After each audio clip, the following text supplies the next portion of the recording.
Hi, this is Community Builders, the podcast where we look for the helpers. I'm here today, joined by Emily, who is Executive Director of the Butte Humane Society. Thank you so much for joining us today. I am really excited to be here. Thank you for having me.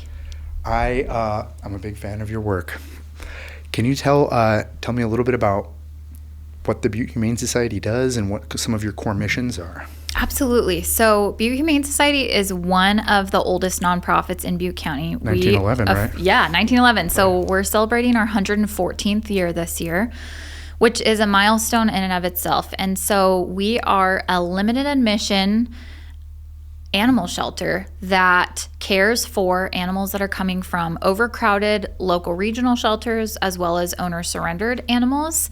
And then we have kind of built our programs outside of just sheltering animals in general to focus on how can we best support pets who are already owned and pets who may be needing to enter the shelter system. And so I think that we do a lot more than what people assume a traditional animal shelter does. That's awesome.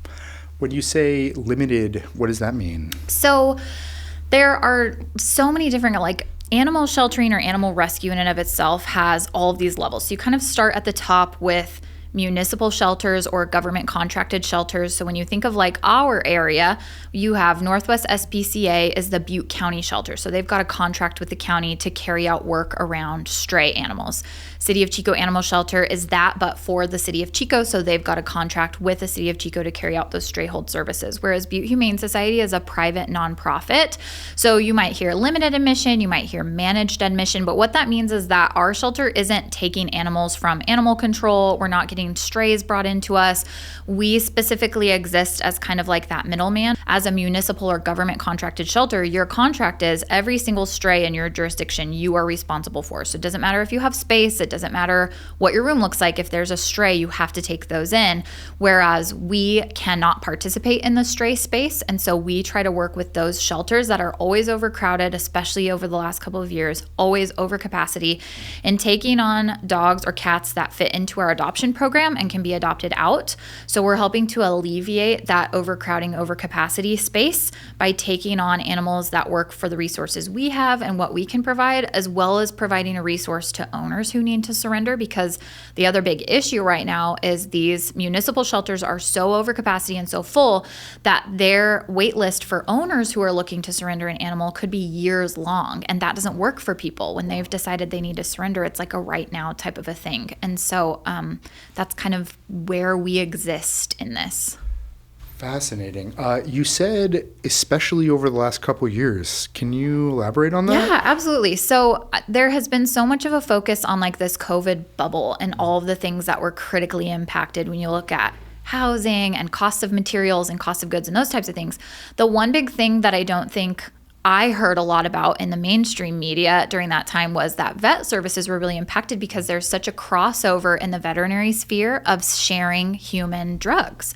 So we were told, unless surgery was absolutely necessary, we share a lot of the same anesthetic drugs and those types of things, surgery needs to stop. And so we saw a mass. We had made so much progress over the years on really increasing spay and neuter numbers. And then it was unless it's a life-saving surgery, which spay and neuter is not considered that, and I don't totally agree with that, but don't do it. So while, through 2020 and 2021, I think we lost a lot of ground on spay and neuter. So the overpopulation crisis has kind of reached an all-time high, but then also so many people stepped up to adopt animals during the COVID crisis, and then they had to go back to work and they reevaluated what time they had for those animals. And a lot of those animals ended up back in the shelter system. And so, I don't have the reports for full 2024 yet, but 2023, one of the stats that I looked at was there were 5.5 million animals that entered shelters in the United States in 2023. And that was about 1 million more than the year before that. And I would imagine that was a big jump. Trends were showing that it wasn't going to be as drastic of a jump from 2023 to 2024, but we'll see. We'll see what the numbers are. We took in significantly more animals in 2024 than we did in 2023. And so it's kind of just become this thing where now we're working backwards on trying to capture all those animals who normally would have been spay and neuter candidates in those 2 years where there was just such a lack of access to that. But now also at the beginning of COVID, what happened was we entered into a veterinary shortage. So there are more vets leaving the field than there are vets graduating to fill those spots. So the projection is that there is a national veterinary shortage that's going to continue until 2030, and it started in 2020. So when you look at then access to care, you're looking at less vets available than there were before COVID, the break on some of these major services, and all of those things have kind of contributed to this overpopulation crisis because you've got more puppies and kittens than we had before, and it's just kind of been this vicious cycle. Why are so fewer people entering veterinary work? I think that it was just COVID really highlighted, and I'm not a vet, I've worked with vets, and so the general gist is it's a very hard field to be in. Vets have a really high suicide rate. There's a big trend in training and education and awareness on compassion fatigue because you are giving all of the compassion that you have to your patients and your clients, and it gets to a point where there was such a lack of access to care that people got really combative, and the vets didn't necessarily know how to deal with that. It's like, what we're trying to do is take the best care of your pet and make sure that they're healthy, and we're not trying to take all your money or price gouge you or any of these things. And so it was a little bit of people just opting, and it was the same thing with older physicians during COVID. Like, it's not worth it for me to practice anymore. The risk is high for me to be seeing this many people. So retiring earlier than planned, and then people leaving the field because of some of these challenges, especially around like mental health and the compassion fatigue area, and just it not being worth it to continue to participate. And then a slower rate, like more of those positions became open than there are students to fill them. And so, I mean, the thing that I look at, because I've been dealing with this since 2020, we're halfway there. We're halfway to the shortage being over, but it's really challenging. Wow. Compassion fatigue. I'd love to hear a little bit more about that. It's kind of instantly understandable when I hear those words, but I've also noticed that one of your kind of core missions is inspiring compassion. So I want to ask, why is compassion important in a community like Chico? Absolutely. I think there's a lot of different things that contribute to compassion in a community. Where we're focused, obviously, is the animal welfare sphere. But it takes, I have thought a lot about, and this might be going slightly off of the train of thought, but I'll bring it back around. Yeah. So the economy has been rocky for a little while. There's been a lot of uncertainty. And one of the things that we've seen across the board, no matter what sector you're in as a nonprofit, who you serve, or what your mission is, there has been a real decline in donations. And when thinking about, so in 2023, things picked up in 2024, but in 2023, globally was like the lowest Giving Tuesday that we had ever seen as far as fundraising. And I really had to sit and think about all of the nonprofits that exist, even just in a small community like Chico or Butte County even. How many nonprofits are doing the work like behind the scenes that not a lot of people realize, and are contributing to this greater good that makes our community really robust and a place that people would be seeking to live, and what our community would look like if those nonprofits ran out of funding, if people stopped being able to contribute and stopped being able to do these things. And the reason that these nonprofits exist is because there's not always a government revenue stream to provide for these services. But I think that we would both agree Chico is a better place, not having wild packs of dogs running around and, those types of things. Yeah. And when you think about, we're in an area, Northern California in general, there's not a lot of physicians up here. Humans are having a hard time getting a primary care physician. And you start to look at these communities and how they are going to attract people to want to move from a more lucrative or well-off area to come into a small community like this. You kind of have to look at that whole sphere of what does our community have that's going to set us apart, and how are we going to make this a place that people want to come and bring their families and live and grow.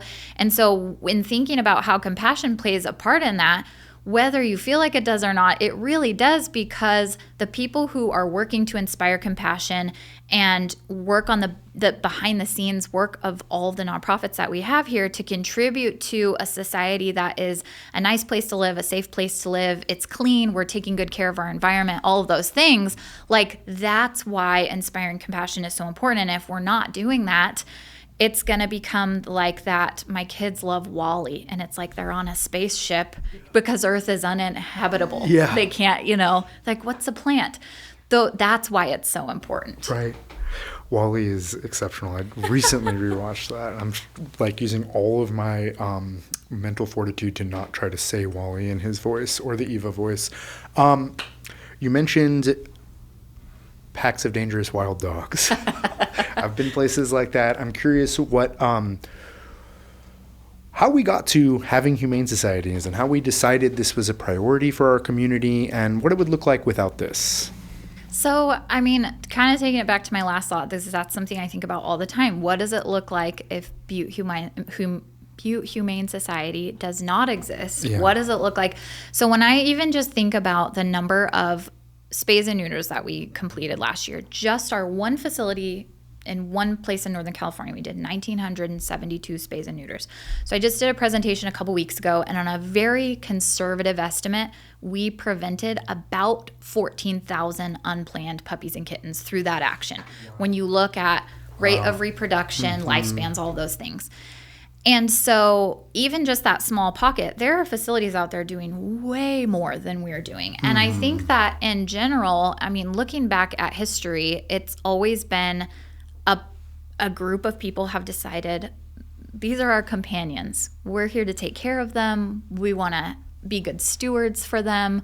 People love dogs. People love cats. That's like, that's my kid, or this is my safe space. I come home at the end of the day, my dog is home. So a lot of it has evolved, and there's so many different pockets. There are humane societies that have animal control. Butte Humane Society isn't one of those, and so they're focused on, the shows that you'll see where they're going out and taking these dogs out of these really dangerous or unfortunate situations where they're malnourished and they're neglected and all these things. And I think each of those has probably been driven by somebody like me at some point in time who has been in the position of leadership. Is like, this is the direction that we need to go based on the need that we see. Yeah. And so I think it would look kind of how I described if humane societies didn't exist, if we didn't have animal shelters or regulations around kind of those stray situations or what we want to do with these animal populations. And if there weren't groups, there are several groups in Chico that just focus on trap, neuter, release for cats. You see so many outdoor cats. I always when you see one that was hit by a car on the side of the road, and it's like, could a spay or neuter have prevented this? Is this a situation where we need to educate people on why we shouldn't let our animals free roam around? And, what does that look like? But just last year, we intook 842 animals. And what I know to be true is that those 842 animals that we took in, if they didn't end up at Butte Humane Society, would have ended up at a shelter somewhere, or would have been, I don't know, dumped on the side of the road or hit by a car, or maybe if they're lucky, a Good Samaritan picks them up and tries to find an owner and decides to keep them, but that's not always the case. And the other shelters that are surrounding us, we're one of the only limited admission shelters in our area. Everybody around us is at the point where kennel space is finite. I do not envy their job whatsoever. That we are not in the situation that we are bound by a contract to take in every stray and have to make those difficult decisions on a daily basis. I feel very lucky. I will always speak on behalf of those shelters who want to do right by the animals, but also have a finite amount of space and have to make those tough decisions. But the animals that we took in, if they did not end up with us, they probably would not have had much of a chance at those other shelters, just specifically because of overcapacity and overcrowding. And that's the alternative that I think not a lot of people realize. If we don't have shelters and we don't have these things in place, you could build, I had a board member at one point, and she said, you could build 100 kennels and fill those 100 kennels all the time. You could build 200 kennels and always have those 200 kennels filled. Like, there's always going to be a need, but when you have multiple organizations who are helping to fill different capacities for animal welfare, I feel like that's how we've really tried to shape the direction that we've gone on, is how can we best support all of the shelters around us who are at this pivotal point of having to make these decisions. And there are several dogs who have been staff favorites who really quickly got adopted from us, who were at other shelters and were scheduled to be euthanized the day or the next day that we were going to pick them up. And not because these municipal shelters want to do that. They work at an animal shelter the same reason that we do, is because we love animals and we care about animals and we want to take care of them. And space is an issue. And so that's kind of what it would look like if these started to go away. You've got overpopulation and it becomes a crisis. Yeah. When you mentioned seeing the cat hit on the side of the road, that's such an instant, you feel it. And that's something that, regardless of where you land on the spectrum of caring about animal suffering, that's something I think most people agree is awful. We don't want to see that. You don't want to see cats or dogs hit by cars. I can only imagine the amount of heartbreaking things you have seen in this world. And I'm curious how you avoid compassion fatigue and how you are able to maintain and keep going. You have this energy of compassion that's like, it's so instantly accessible. How do you keep that? I don't know. I think for me, I try to compartmentalize. And the way that I think about it, and I recognize that this does not work for everybody, but if I don't, and I think about all these really sad things and that's all I focus on, then I'm going to be too sad to do the work. And that's not serving anybody. Well said. And so I try to focus on, one of the things that we do as a team when we get together for a team meeting is the very first thing that we do is we share a win. What is our win? I don't care if it's personal, professional, whatever it is that's like inflating you for the week. I want to know about that. And then we talk about areas for improvement last. We're going to talk about that last. We're going to make our plans of action for the next. But let's start with that positive. And so I have tried to practice from an area of gratitude and of thanks for the good things in my life and the things that I do have. And I think that mindset shift is so important because the work that goes on in an animal welfare setting, it's hard. It's very hard. And if you're a person who really cares about animals, it's so easy to be sad about the things that are going on. But again, it's like, we have to keep moving forward. We have to keep trying to help. The goal for us is to help as many animals as we can help. There is not a number in my mind that I'm like, okay, when we hit 1,000 animals intaken every year, that's good. We don't need to do more than that. It's like, no, okay, we've hit 1,000. How can we help more than that? Let's shoot for 1,100. Let's shoot for 1,200. Like, it's always looking at how we can reasonably scale a model that we know works to impact more pets and make sure that they don't end up in vulnerable situations. So I just am kind of always focused on like what that next step is. And I try not to dwell too much. There are really difficult decisions. I have been part of euthanasia decisions. Unfortunately, that's part of my job.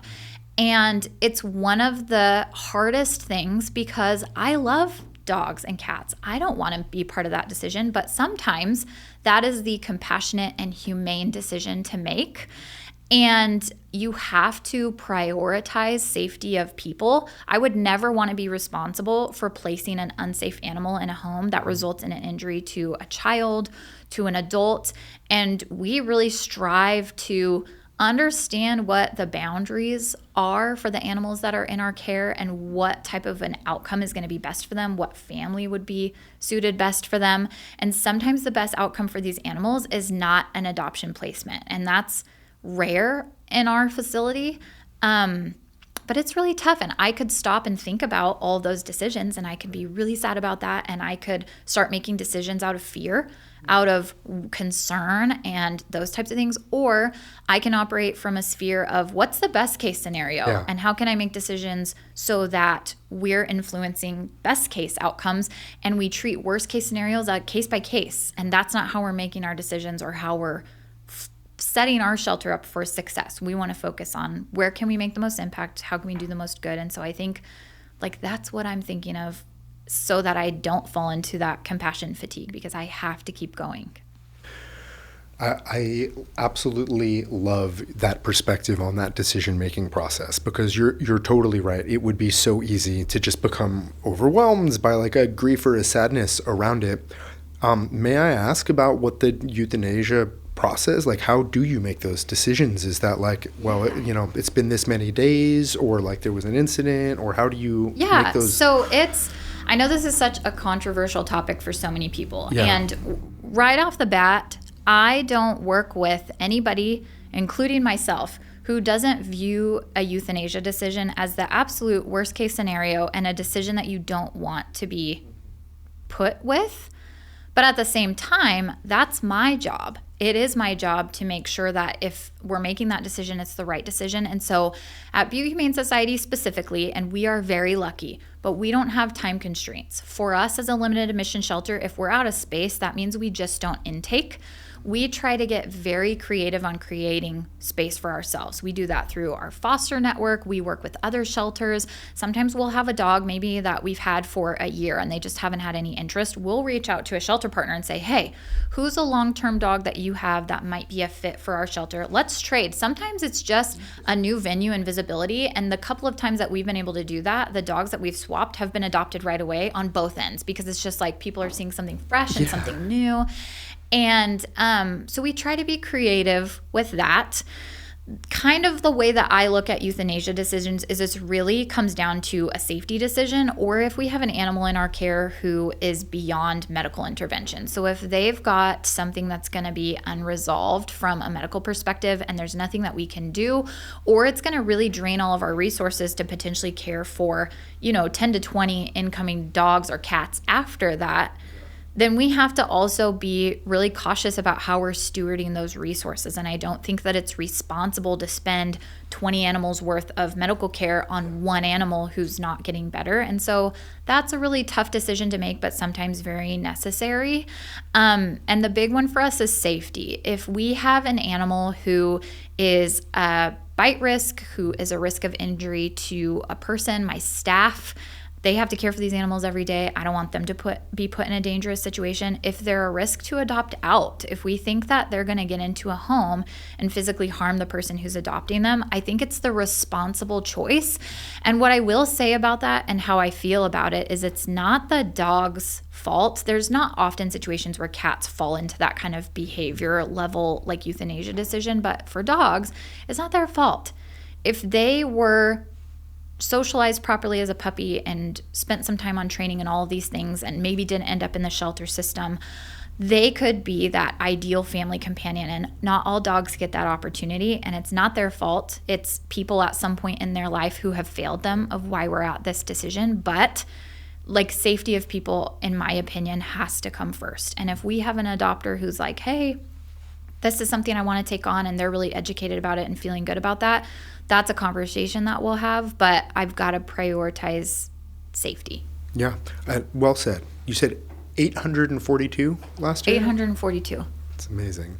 While we're on the subject of controversial topics, I want to ask your perspective or opinion, whatever you'd be willing to share, about the relationship between unhoused people and dogs. And in particular, we have had incidents across the street where there was, I think, an officer involved thing, and dog bit them or something like that. And I know this is like controversial. I know it's complicated also, because I'm myself of a couple minds about it, right? On the one hand, if you're housing insecure and you're on the street, having a companion for warmth or for protection, I get it. That makes a lot of sense. On the other hand, if you're food insecure, so is your companion, right? So do you have any thoughts or perspective on that? Yeah, I share some of your sentiments about kind of having two different sets of thought around this. It's a really tough topic because it's so emotionally charged, and what I have found is that most topics surrounding animals are emotionally charged, and then you add in the unhoused population on top of that, and it's like, wow. Right. So for me, I feel like there's not one right way to go about this. I can appreciate that just like there are good and bad owners who have homes and have a budget to take care of pets, just because you have resources does not make you a good pet owner. Wow, yeah. It really doesn't. Well said. Just because you don't have resources doesn't make you a bad pet owner. And so what we kind of find ourselves in the position of is how can we responsibly create these pockets of services who are available to people who lack appropriate resources to care for, I would say, in the traditional sense, what people think of as good pet care, which is a safe shelter, food, and proper medical care. And to me, proper medical care really starts with those preventative items so that you're preventing larger medical situations from happening with your pet. So kind of gold standard is, yes, you're doing an annual exam with a vet and you're doing blood work and you're checking all these things, but gold standard isn't always within reach of even middle income earning pet owners. So we've got a really big heartworm problem in our area. And this is just one example. So heartworm it impacts dogs more so than it does cats. And on average, for a medium-sized dog, you can find a heartworm prevention for about $7 a month. The opposite is that if your dog gets infected with heartworm and it's a medium-sized dog. How does a dog get infected with heartworm? So heartworms are transmitted through mosquito bites. The mosquitoes actually carry. I didn't know that. Yeah, it's called microfilaria. So those are essentially baby heartworms. And so it's estimated in our area, because it's such a warm climate, mosquitoes don't die here really year-round. I mean, I just got bit like last week and it's February. So it's estimated in our area that 9 out of 10 mosquitoes are carriers of heartworm. They will bite an animal, and then those microfilaria go into that animal's bloodstream. After 6 months, they mature and move into the lungs. And then they just continue to grow and grow and grow. And so you might not realize that your pet's infected with heartworm. And if the symptoms that you're seeing are like coughing, heavy breathing, those types of things, that typically means it typically means that they have been infected with heartworm for a while. Like it takes a while before those start to show. So for dogs, the treatment is pretty invasive. It's a series of a couple of injections that go into the spinal column. And they're on steroids, and then they're having to be on antibiotics. And it's about a 6-month process. But a preventative pill for heartworm, just to prevent that one thing from happening, is about $7 a month. Treatment, depending on the facility that you go to, whether it's like a corporate-owned hospital or a clinic like ours, our veterinary center typically will treat a medium-sized dog. And after that whole round of 6 months of treatment, you're looking anywhere from $800 to $1,000. When you start going for treatment more on the corporate side, you're looking at probably $3,000 to treat that heartworm infection. And the problem is, untreated heartworm is going to eventually kill your dog. There's no such thing as letting heartworm go and having it resolve by itself. And so, but like the prevention is so inexpensive. And so then when you look at the animals who are living amongst the unhoused population, they're more at risk because they're outside all of the time. And so I think having access to like those basic, we don't want diseases spreading around Chico through dogs. We want them to be vaccinated. We want them to have rabies because that's a problem for people. We want them to be protected from those common things like heartworms, fleas, ticks, because ticks carry diseases. Fleas can give your pet tapeworms. And so that's kind of like when you look at on a really low cost spectrum of just getting like those annual vaccines, heartworm prevention, things like that, you're still looking at about $100 per pet. And that's a low cost scenario. That's not a, full blown veterinary center workup, all these things. And so when you think about how much that costs, and then it does take people to deliver those things, you would have to almost deploy like pods of people or a mobile vet or something to go out to these different camps to make sure that all of that's going on. It's like, how do we put then these programs together? So we're making sure that if there are pets in these populations, that at least they're not transmitting disease. You would want them to be spayed or neutered so that they're not procreating and making like this situation even more amplified. That's right. You want to make sure that they're not potentially, transmitting rabies to people. Yes, please. And those types of things. And so it's like, you can go back and forth about it. I think there is an answer that looks something like a managed care opportunity for these populations.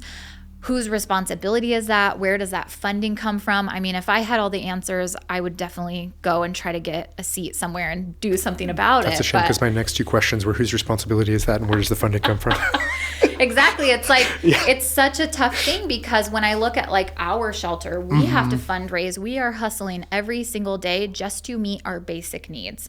We have really had to cut back a lot of programs over the last couple of years to stabilize what we do really well and make sure that we have longevity in that. And it kind of touches on what I talked about earlier, the fact that there are such a decrease over the last couple of years in donations to charitable organizations. And so people are having to make those decisions. So then it's like, this is a whole other topic where, there's funding needed for these things. I don't agree that the answer is to go out and round up all the animals and take them away. I don't think that's the solution. They're going to end up with pets. How can we make sure that they have these pets and that it's being done responsibly, and that we're not allowing animals to stay in a dangerous situation where they are not being fed and not being cared for? But that also happens to owned pets who have a brick and mortar house that they live at. Right. So that was such an insightful and astute analysis of that. I'm so thankful for that answer. It also kind of brings me to where I wanted to go next, which is, how can we help? What can people do to support? We're up against low donations. Are there other things people can do other than go to veterinary school? You, who's watching this right now, please. You'll have a great job. It'll be good. Do we need volunteers? Are there other kinds of donations? How can this community show some support? Absolutely. So, and I think that's a great question to ask, and one of the things that we have really tried to focus on. So I think that there is an opportunity at any level for any volunteer skill set that you could imagine. Yeah. And that's how we've tried to build our volunteer program. And our volunteer program has grown significantly over the last couple of years, because that's what you're really looking at. So when I'm into my second year now as the executive director, but I'm coming into my 8th year at Butte Humane Society. So I have a lot of that background kind of historical knowledge of where we were when I started in 2017 and where we are now. And operations knowledge, right? You came from operation before that. So So that's one of the big things that we've focused on, is it's either going to be that we are paying a staff member to complete a job or a service to benefit Butte Humane Society, or we have volunteer opportunities that are things that don't necessarily have to be staff-based, but still really support the work that's going on in the shelter. And so there's a couple of different ways that we've done this, but we've been thinking outside of the box and looking at what we can do, and we've come up with some fun names. I am all for a fun name. I love to name things and projects. Okay. So give me your top 3 names off the top of your head. So one of the things that's tough for people is the time commitment. I want to volunteer, but I don't have time. And so one of the things that we did, because this does not have to involve a staff member, and people really love to be part of feeding a shelter animal, right? Like, that feels good. I'm giving them their meal for the day. And so we came up with the Breakfast Club. Classic name. And your volunteer opportunity is that you come in for 1 hour in the morning and you prep the food for the animals, and that's the Breakfast Club. And then you leave and you have your whole rest of your day to do whatever you want to do. Same thing applies for at night. We call it Bon Appetit. And you're coming in for an hour for PM feedings. You're prepping the food. And that's just, if all you had to give was 1 hour a week to the Humane Society, you could come in. You're taking that off the plate of our adoption counselors. They could go do literally anything else for that hour. They could respond to adoption inquiries, or do cleaning, or walking, or anything else. And that's kind of one way that we've tried to branch out and make volunteer opportunities accessible for even the most time-constrained schedule. Or, hey, maybe I don't have this wide skill set around animals, but like, anybody can pick up a scoop and fill a dog bowl, right? Like, that's such an easy thing, but it also feels good to know that the reason that a shelter dog got their breakfast this morning was because I put in the bowl and gave it to them. And like, what an awesome thing. So volunteering is huge. We have tried to create volunteer opportunities like the ones I just talked about that are not a huge time commitment. If you have time to spend, yes, we have volunteer work for you. It could look like administrative. It could look like socializing with the animals, taking care of our dishes and laundry. Believe it or not, we have people who come in who just love to do dishes and laundry, and we love those people because we do about, I know this is going to sound astonishing, and I promise it's true. We do about 10,000 pounds of laundry a month at our facility. Because think about how much laundry you might do for one dog in a month, right? 842. Yeah. So we've got volunteer opportunities for everybody. Another way that we have really tried to get involved is who else in the community is looking for opportunities to provide a little work experience and support a nonprofit in need. So we have really built a great relationship with Maincell, and they provide intern and job coaching services to developmentally disabled adults with the goal of getting them work experience so that they can secure a job in the future and be able to provide for themselves. And so we work with Maincell. They provide interns to us, and we have some pretty specific intern jobs that they're able to do with their job coaches. And so their job coach comes with them.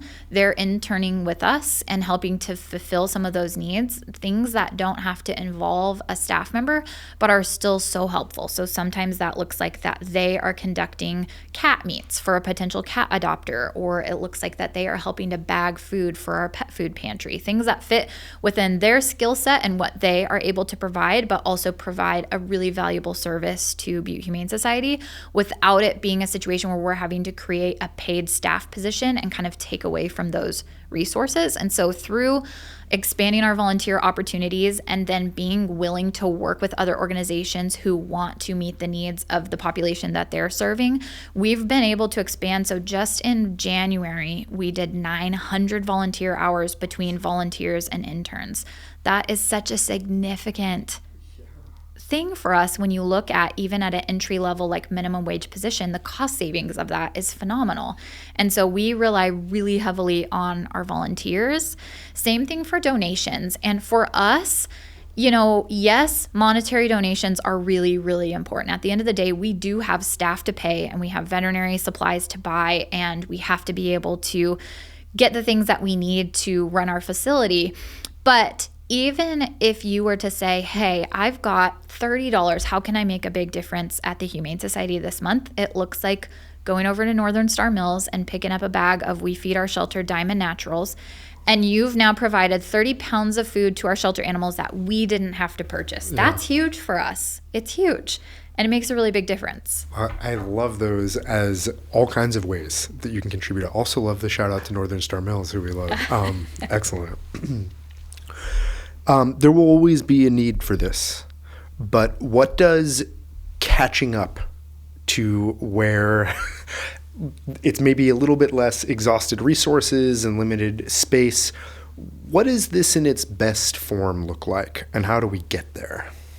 So, I mean, if I were able to just flip a switch and funding was no longer an issue and resources aside, I definitely think that all the shelters in our area could benefit from a facelift of addition of kennels.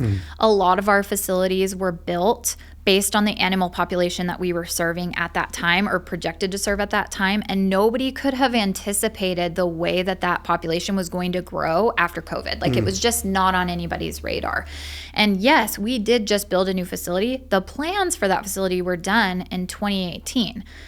Back then, the animal population wasn't what it looks like today in 2025. And so we could benefit. I mean, it goes back to that comment about you could build 100 kennels and fill 100 kennels. But I think every facility could benefit from more kennel space because of the population increase that we've seen. And then I think it really boils down to having more access to be able to provide educational opportunities or cost-covered spays and neuters for people that might just be with, you know, outside of their reach of being able to provide for their pet. I think that having a mechanism to really educate that next generation of animal lovers on responsible pet ownership and what that looks like, And I know, there has been a really big shift. People today seem to take much better care of their animals than they did 10, 20, 30 years ago, right? So it's like when you know better, you do better type of a thing. Our whole goal is we don't want to make people feel like if you don't have an unlimited budget and a fully fenced acre and you don't work from home, that you're not an ideal adopter. That's not what that looks like. But also being able to recognize there are certain breeds of dogs that have higher activity requirements that need an outlet for that. And if you're choosing to bring that type of a dog into your home, here's what you're going to need to provide as far as exercise. And here's kind of the bare minimum that we would want you to know that we're looking for as far as vet care, those preventative vaccines, heartworm prevention, those things to prevent disease from spreading among other animals in Chico. I think the education piece is a really big piece. And we're also trying to grow our programs that are based around, so we talked a little bit about food insecurity. We have always had a pet food pantry since I've been with Butte Humane Society, and it provides food, basic supplies, anything that we have to share, we'll share. After the campfire, our pet food pantry actually took up the entire old Chico Beauty College. We set up a pet food pantry. We had a lot of donation partners that provided us with supplies and anything that people would need to be able to provide for their pet. And the pet food pantry after that, I think, has operated on a whole different sphere. And it's one of those programs where it's funded through donated product. Our volunteers run the pantry on Fridays. And if we have more to share, we open up the pantry for extra days. But that's one of those programs that focuses on people are food insecure just for themselves. If you're having to wonder about how you're going to feed your child, certainly a cat or a dog being fed is a low priority for you. What we don't want is for that to be a reason that you are considering putting your pet into a shelter system in which we already know there's no room. They're not going to have a fighting chance if they end up at a shelter that is open admission. And how can we bridge that gap? Because you really love your pet. You don't want them to end up at a shelter. And if all that we have to be able to do is provide food so that takes it off of your plate and you get to keep your pet in your home, that's an easy way for us to do that. And so that's how our pet food pantry has been operating. So every Friday, our 2023 average was about 1,200 pounds a month of food share. That's between individuals coming in to get food for their pets. We also share food with other nonprofit organizations in Chico who support a population that may have pets and don't have access to pet food. Our 2024 average of pounds shared per month was about 1,800 pounds a month. So 600 pounds growth in a year of what we're distributing to people who are in need. But the way that I look at it is we're preventing then those pets from entering the shelter system where all of our resources are maxed out as it is. Let's try to keep the pets in their homes in the first place. And then let's build a shelter system that is able to care for the pets that absolutely have to come into the shelter system. So it's like those types of programs that I think are going to shift what this looks like over the next 10 years and create opportunities for people to keep their pets and lower that overcapacity issue and then not be in the position where we're out of space, we're out of time, there's not enough resources. I would love to see that level off through some out of the box thinking. Yeah. Like one of my pet projects, I would love if we could ever get a grant for this. I would love it, and some humane societies do offer it, but they have a grant process, the Humane Society themselves, where you can request to have funding for your pet deposit at your apartment. Like if that's the one thing that's keeping you from having your pet with you, how can we help that? Because we want you to keep your pet. So that's kind of like big picture thinking of how we could potentially change these overcapacity issues. So I'm curious to learn a little bit about you. Clearly, you could have done anything you wanted in this world, and you chose to be a helper and to move into this field. What sparked that? And can you tell me a little bit about your family or your lore that brought you to this place instead of as a investment banker or something different? Absolutely. So from a very young age, my family's background, cattle ranchers, so animals are kind of a big thing for us. Yeah. I was always the kid that was looking for like, I hope that's a stray. I want to bring it home. So I was always looking for opportunities. We always had pets growing up. We always had dogs. Didn't really have cats growing up. And the cat that I have now, oh my gosh, I love him. Really, this kind of all was just like a dumb luck thing. My husband and I were living in Southern California. We're originally from Redding, and we wanted to move back to Northern California as we were getting married, thinking about having kids. We didn't want to be so far away from our families while we were doing that. And so we settled on Chico, and this is not made up. The reason that we settled on Chico is because Sierra Nevada is here. We're huge craft beer lovers. Awesome. And so I actually had surprised him with a trip out to the North Carolina brewery for his birthday. And I went to that brewery before I ever came to the one in Chico. So I wasn't 21 before I moved away from here. So we loved it. And knowing that there was that here, I'm like, this is perfect. So we moved. I was working remotely for the company that I was with at the time, and I was the COO of a private medical company in Southern California. And where I was really focused down there was just business development. And the job market was a little funky when we moved to Chico. And so I was applying for these different roles. I was still working remotely for them, but really wanted to exit that and like invest my time in with a company that was local to where I was living. And so I just kind of started like peppering my resume out there, and I just was not getting calls. And I thought, this is so bizarre. Like, I have this skill set that I really want to apply somewhere. And so for me, my dog Bear, I'm so glad that I have an opportunity to talk about him because this is my soul dog. He passed away in 2021, but I adopted him when he was just a baby puppy from Haven Humane Society in Redding back in 2008.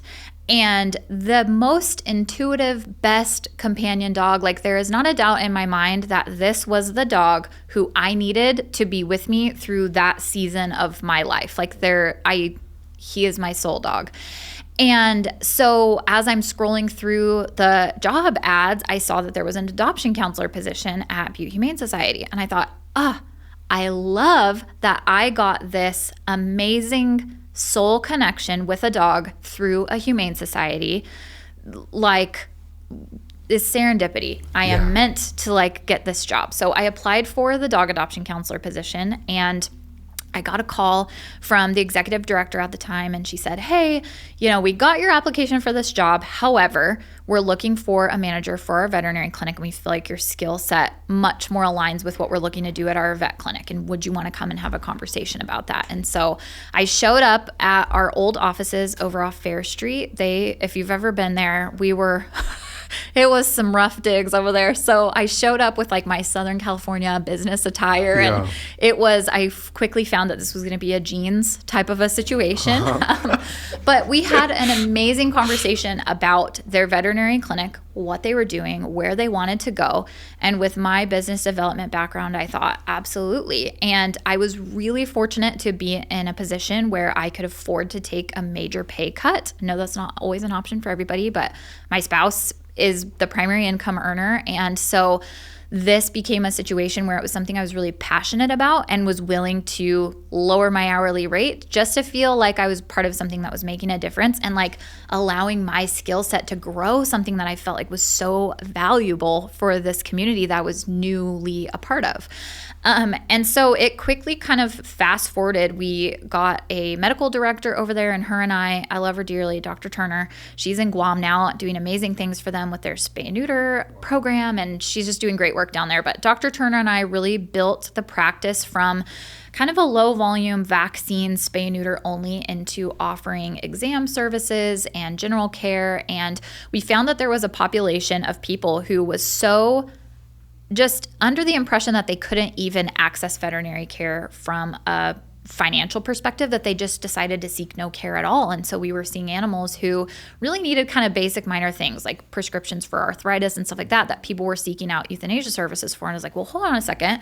We have some medical interventions that can help your pet be really healthy and live for a long time. And so that kind of became our motivating factor to grow the veterinary clinic into providing more of those services for people. And so for a while we operated as a low-cost clinic, and then COVID happened, and we have to be really competitive with our wages now, and the cost of materials and goods have gone up significantly, but we still strive to be really affordable and provide access to care for people. And during that kind of COVID time, there were some staffing changes at Butte Humane Society. And so I went from being the veterinary clinic manager to the operations manager.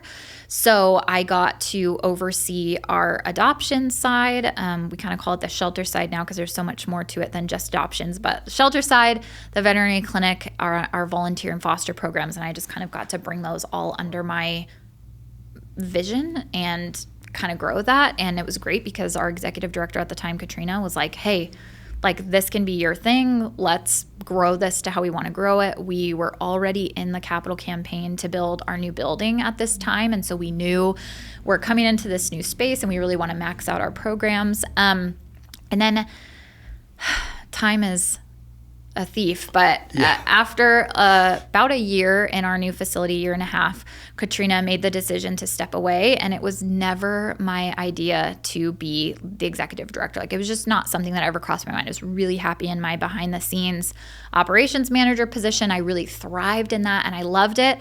And then kind of selfishly, it was like, how can I let somebody who doesn't understand the heart of Butte Humane and doesn't understand our area come in as an outside hire? Not to say that there couldn't be an outside hire that wouldn't do a fantastic job, but okay, I felt like a possessiveness of, I really want to see this through. And so I participated as the interim executive director for a little while, and then the board offered me the full role. And here I am. So it just kind of, everything kind of had to fall into place in exactly the right way, but I do feel like I am where I'm supposed to be. And I'm really proud of the work that we do and how much growth we've had. And if I can just toot our own horn for 3 seconds, because we've done some pretty revolutionary stuff in the time that I've been executive director. We completely revamped our adoption program. We shifted to an open adoption mindset, which really is focused on just removing barriers. And when we saw some success with that, we took that barrier removal process to our foster program and to our volunteer program to try to see how we can max things out. And so in 1 year, from 2023 to 2024, we increased our adoptions by 50%. We increased our animals into foster by 65%. Our volunteer program continues to grow. Our intakes increased by about 36%. And so we've got this momentum now, and it's like, how can we continue to grow? That's what we want to do. Can you hit me with some of your favorite pet names? Absolutely. So one of my most favorite right now, we had a old English bulldog that got surrendered to us. Owner had a change of living circumstance. He's a purebred dog, like highly sought after breed. And I am always trying to think of how we can have a reel go viral and make like millions of dollars, right? On like TikTok or whatever, because we just need funding so badly. And so there's that Moto overlay from Madagascar too about the big hippo. It's like, that's Moto. I think he likes you. So we got this big bulldog, and I'm like, we have to name him Moto, and we have to do a reel of this. So Moto is one of my favorite names. We just had a dog get adopted. Her name was Emmy. Obviously, I'm partial to that name. But we've had some pretty good dog names. We just had a cat that we had named Pedro Pascal. Okay. It's fun to get creative with it. A lot of times people don't keep the names that we give them at the shelter anyways, but I always feel really happy with myself when I name an animal and then the people keep that name, because I try to make it really fit their personality and their vibe. That's awesome. So it's fun for me when people do keep the name. I love that you love that area of the job. And to me, it makes a lot of sense. It's like, it's marketing in a way too, right? It's like when you have a funny name or a name that it is perfect and matches a personality, it can kind of give people something to grab onto. And I'm assuming it makes adoption more likely. And Emily, I am so grateful that you live in this community, that you do the work you do. I appreciate you immensely. And on behalf of all the dogs and cats and other animals in the area, thank you so much for making this your passion, for making this your career and your cause. I really, truly am thankful. Thank you. I appreciate that. I am humbled when people recognize that, and it's just, to me, it's just the right thing to do. So I'm going to do it. Where can people learn more? You guys on social media? You have a website? What would you like people to check out? So buttehumane.org is our website. We're also on Facebook under Butte Humane Society and Instagram under Butte Humane Society. Our social media coordinator, Bella, kills it She puts out the best content all of the time. And awesome. The goal is really for people to see. We want them to see our animals. We want them to know them, love them. Whether or not they adopt, that's not the point. Share them. Let's get them, into their perfect home and raise awareness about Butte Humane Society at the same time. So that's how you can find us. And we have an amazing newsletter that goes out a couple times a month, the Paw Post. You can sign up for that at buttehumane.org as well. Amazing. I appreciate you inspiring compassion. Thank you.